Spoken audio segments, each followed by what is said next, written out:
Have you ever looked into someone's eyes and felt like they were hiding a storm behind a smile? There are women in this world, strong, beautiful, intelligent, who seem to have it all figured out. Their laughter fills rooms. Their presence commands respect. But if you look just a little closer, you'll see something else. You'll see a shadow, something unresolved, a wound that never truly healed, a secret they've never spoken aloud, not even to themselves. Carl Jung once said, "The most terrifying thing is to accept oneself completely." But what if the self you've created isn't your real self at all? What if it's a survival mask? Some women wear that mask every single day. They learned early on that being vulnerable meant being hurt, that showing softness meant being taken advantage of, that their emotions, their tears, their need to be loved, those things weren't welcome. So they did what many never saw coming. They became untouchable. They became emotionally independent to the point of isolation. They built careers, homes, reputations. But behind all that achievement, there's often a very lonely soul who's forgotten what it feels like to be truly seen. Jung's shocking truth wasn't that women are complex. Everyone knows that. His truth was that many of them are forced to become inauthentic in order to survive in a world that doesn't respect their emotional depth. This is not about blaming women or men or society. It's about understanding the unseen. Jung believed in the persona, the social mask we wear to fit in. And for some women, that mask becomes their entire identity. They smile when they're exhausted. They nod when they're breaking. They love others deeply, but have no idea how to love themselves. You've probably met her. Maybe you were in love with her. Maybe she was your friend, your sister, your colleague. She made you feel alive, but also slightly confused, like you never really knew her no matter how close you were. That's because some women have learned to hide in plain sight. They've mastered the art of looking fine. But inside, there's a battle raging, a constant tug-of-war between the girl they once were and the woman they're expected to be. Jung believed we can't truly connect with others until we face our shadow, the parts of us we bury. And for many women, that shadow is heavy with shame, guilt, betrayal, and abandonment. It's not that they're broken. It's that they've carried too much for too long. So when a man meets such a woman, when he falls for her or tries to understand her, he must know this. You're not just loving who she is now. You're loving every version of her that no one stayed long enough to heal. She may seem strong, but that strength was born from necessity, not choice. She didn't become powerful because she wanted to intimidate. She became powerful because being powerless nearly destroyed her. And here's where most men go wrong. They admire her strength, then resent it. They enjoy her independence, then punish her for not needing them. They want her passion, but not her fire. What they don't realize is that beneath her armor is a heart that still hopes. A heart that wants to be held, not fixed. Listened to, not judged. Believed, not questioned. Carl Jung would say this woman is stuck between the persona and the shadow. She's surviving, but not thriving. She's living, but not fully alive. And unless someone truly sees her, not just her body, her success, or her smile, but her essence, she will keep fading into the role the world forced upon her. Understanding her isn't easy. She's not the open book others might be. But if you can sit with her silence, if you can hold space for her rage, her sorrow, her doubt, you'll witness something rare. You'll see a soul slowly unmasking. Not because you demanded it, but because you created a space safe enough for her to remember who she truly is. Carl Jung believed healing doesn't come from pretending everything is fine. It comes from integrating the broken parts, welcoming them, loving them, and giving them permission to exist. Some women have never had that. They've had to be everything for everyone. But what they truly crave is to be someone for themselves. So the next time you meet a woman who seems hard to read, Don't just ask who she is. Ask what she's been through. Ask what parts of herself she had to kill to become acceptable. Because behind every guarded woman, there's a younger version of her still waiting for someone, maybe anyone, to say, "I see you, all of you, and I'm not leaving." That is what makes the difference. And that is what Carl Jung was pointing to. Not just psychology, not just intellect, but human truth. The quiet kind. The kind that lives in the shadows and waits patiently to be acknowledged. If you've ever truly loved a woman who seemed unreachable, maybe she wasn't unreachable at all. Maybe you just didn't know what she was protecting. You see her walking into a room, and instantly, something about her draws you in. It's not her voice. It's not the way she looks. It's the weight she carries so gracefully. The calm in her eyes. The way she doesn't chase attention, yet somehow commands it. You feel her presence before she speaks. And when she finally does, her words land with quiet power. But most people have no idea what it took for her to become that woman. Some women carry stories that would break most people, yet they smile. They move forward. They build. They nurture. They lead. But within that elegance is a history of survival. A silent war they fought alone, and no one applauded when they won. Carl Jung believed that the soul hides what the ego refuses to face. And in many women, that soul has been taught to hide from the very beginning. Not because they are weak, but because they've been forced to suppress what made them real. She wasn't born guarded. Life made her that way. The heartbreaks that went unspoken. The betrayal she never confronted. The years of being misunderstood, misjudged, underestimated. The silent tears on pillows no one saw. The moments she had to parent herself. The dreams she buried to keep peace. The things she forgave, not because it was okay, but because holding on was heavier than letting go. Jung called this suppression of the self a spiritual amputation. You begin cutting off parts of who you are to survive the world you're placed in. And by the time adulthood arrives, so many women have no idea who they really are anymore. They only know who they had to become. These are the women who walk through life with quiet strength and unspoken grief. They are both fire and calm water. They won't ask you to understand, but they secretly hope you will. They won't beg for love, but deep inside, they still wonder if it's safe to receive it. And men, well, many men meet these women and mistake their complexity for difficulty. They call them too much, too emotional, too guarded. But the truth is, she is layered, because she's lived through storms that gave her no choice but to build shelter inside her own soul. You can't simplify her. You can only hold space for her. Jung believed that holding space for someone else's shadow without judgment is a rare kind of love. And these women don't need to be rescued. They need to be seen, fully. You may not see the scars, but they're there. You may not hear the battles, but they echo through her silence. She's the kind of woman who cries when no one's watching, then fixes her makeup and shows up for everyone else. She's the kind who celebrates others' happiness while carrying her own emptiness. And still, she loves. Still, she gives. That's the kind of soul Jung admired. Not the polished one, but the weathered one. The kind who didn't just read about pain, they became fluent in it. And not to get attention, but because life left them no other language. So when you meet a woman who seems too independent, too guarded, too hard to reach, ask yourself, what kind of fire has she walked through to make her that way?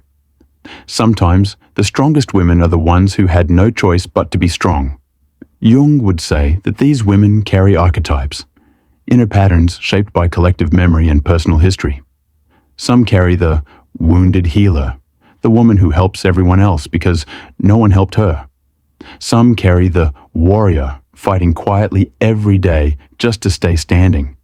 And some carry the mother, nurturing others even when she's starving for care herself. These inner roles become survival tools, but they also become prisons. because no one asks these women how they're really doing. No one offers them softness. Everyone assumes they're fine because they seem unshaken. But inside, they long for someone to look past the armor and whisper, "You don't always have to be strong. It's okay to be held." And here's what's most misunderstood. She's not emotionally unavailable. She's emotionally unmet. There's a big difference. She doesn't push people away because she doesn't want love. She does it because she fears love will become another burden to carry. Another promise that won't be kept.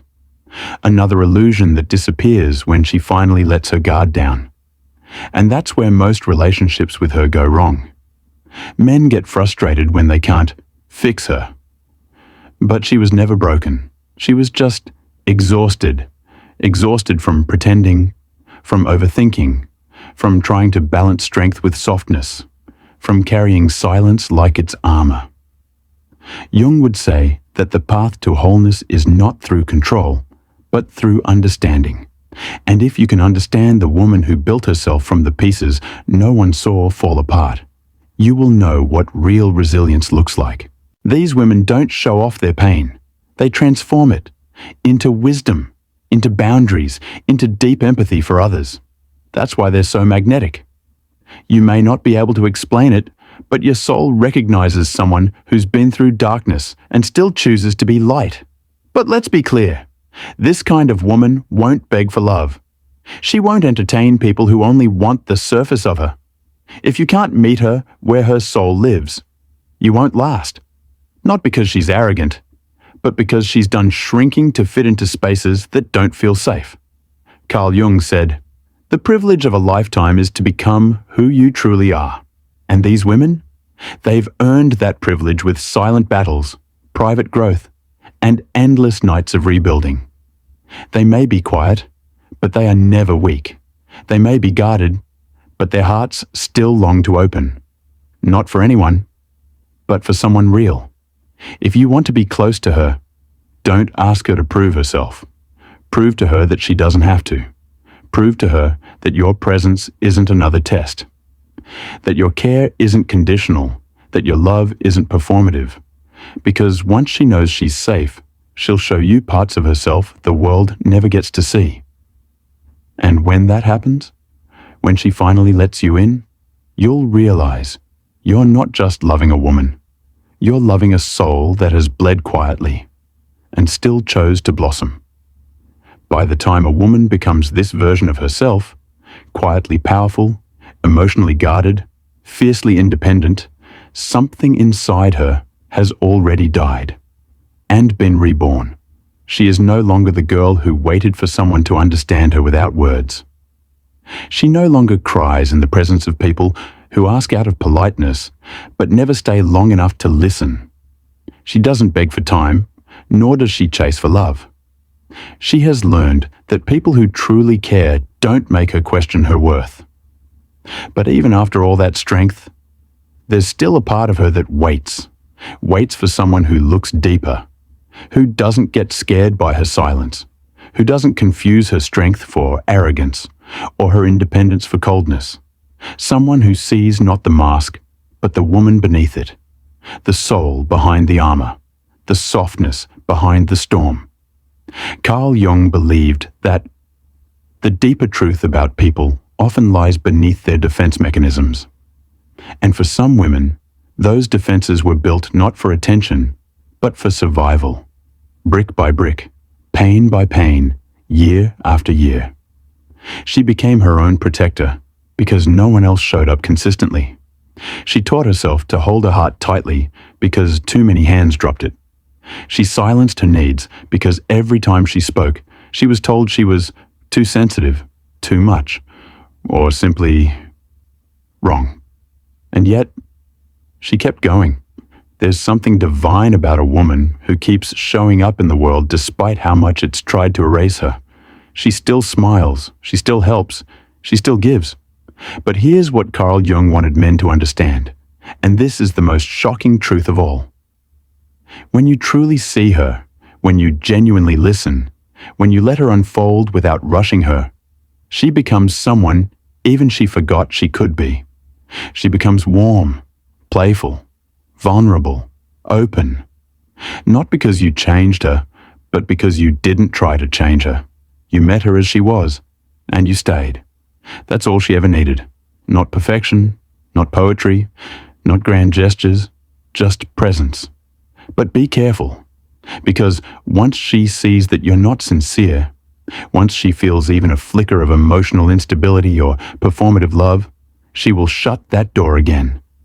And this time, it may never open again. You have to understand, this woman doesn't fear loneliness anymore. She fears disappointment. She doesn't fear heartbreak. She fears being forced to heal again from a wound that didn't need to be reopened. Jung wrote about the anima and animus, the feminine and masculine energies inside each of us. A woman like this has balanced both. She doesn't need a man to complete her. She needs a man who doesn't try to compete with her essence. She doesn't want to be impressed. She wants to be understood. She doesn't want a man who knows how to speak loudly. She wants a man whose silence feels safe. She doesn't need someone to solve her. She wants someone to sit with her during the moments when even she can't solve herself. This is what makes her magnetic.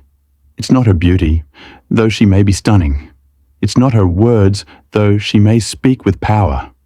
It's her presence, her depth, the stillness she's fought to find within herself. When you're near her, you feel the echo of everything she's survived. You feel the grace with which she carries her brokenness. And you realize this is not a woman to play games with. This is not a woman you figure out in a few dates. This is a woman you earn. She won't ask for reassurance, but your consistency will reassure her. She won't demand loyalty, but your integrity will ground her. She won't need daily promises, but your emotional truth will nourish her.